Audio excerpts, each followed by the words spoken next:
អូខេថ្ងៃនេះយើងនឹងធ្វើការដំឡើងនៅកម្មវិធី Vandasia Femina ណាញ់ដើម្បីធ្វើការ design វីដេអូនៅក្នុងការរៀបចំវីដេអូមួយចំនួនដែលយើងត្រូវធ្វើការដំឡើងប៉ុន្តែមុននឹងការដែលយើងអាចធ្វើការកាត់តវីដេអូបានយើងត្រូវការដំឡើងដូច្នេះយើងធ្វើការដំឡើងនៅកម្មវិធីហ្នឹងដែលយើងមាន file នឹងរួចជាស្រេចដែលយើងធ្វើការដំឡើងនេះគឺជា file មួយដែលយើងបាន grab រួចស្រេចហើយដែលយើងបើសិនតែយើងមិនទាន់ grab ទេយើងចូលនៅក្នុងនេះមកយើងចុចនេះយើងចុច extract នេះទៅមកហ៊ានហ្នឹងនឹងបាន file 2នឹង file 2ទីនេះវា file setup នេះគឺជា file grab ដើម្បីឲ្យវា full យើងដូច្នេះយើងចុចតម្លើងមកយើងចុចតម្លើងមកតាំងគេតម្លើងយើងអូខេមកចុចអូខេតម្លើង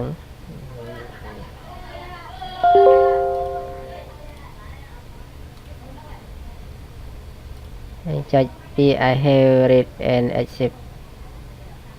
agreement នេះមកចុចអូខេចុច next ទៀតមកចុចចាំការ install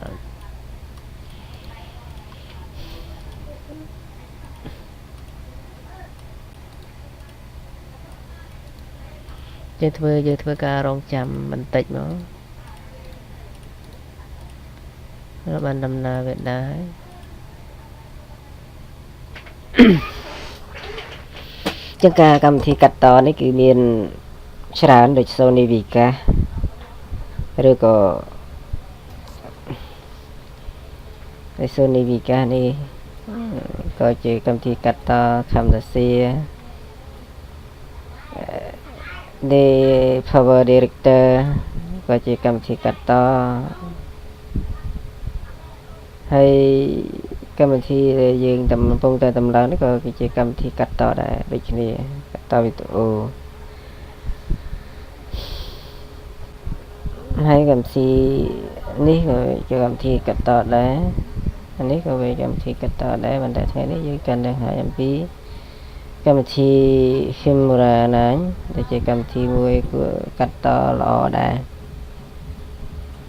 កាត់ទីល្អដែលសម្រាប់អ្នកធ្វើការរៀបចំវីដេអូ original វីដេអូហើយនឹងដាក់នៅក្នុង YouTube ហើយក៏មាន effect របស់វាល្អៗដែលយើងអាចធ្វើការរៀបចំបានល្អយើងរងចាំយើងនឹងធ្វើការបង្ហាញនៅកម្មវិធីដទៃទៀតប៉ុន្តែថ្ងៃនេះគឺគ្រាន់តែលើកយកទី1នៅការដំឡើងនៅកម្មវិធី Vandasia Femina ហ្នឹងដើម្បីធ្វើការប្រើប្រាស់យើងចុចនៅនឹងវាបិទមកឥឡូវវាបានឡើងចេញមកហើយចេញហើយយើងចូលទៅក្នុងនឹងដដែលយើងទៅ copy យក grab ហ្នឹងមក copy ទាំងអស់ចឹងមក copy ហើយយើងបិទសិនយើងចុច mouse ស្ដាំយើងយកពី open file location ហ្នឹងយើងផាសកន្លែងហ្នឹងទៅយើងអាចធ្វើការបិទហើយយើងអាចបើកម្ដងទៀតដើម្បីកុំឲ្យវាចិត្តនៅឥឡូវយើងបើកមកទៀតនេះកាលណាដែលយើងអត់បានដាក់ file grab មិនទេវាកាលណាយើង save នោះឃើញអានេះឃើញនៅក្នុងផ្ទាំងវីដេអូរបស់យើងនៅក្នុងផ្ទាំងវីដេអូរបស់យើងនេះគឺជាការមិននេះទេអញ្ចឹងយើងអាចមើលបាននេះយើងនេះពេលនេះគឺយើងអាចប្រើប្រាស់បានដែរ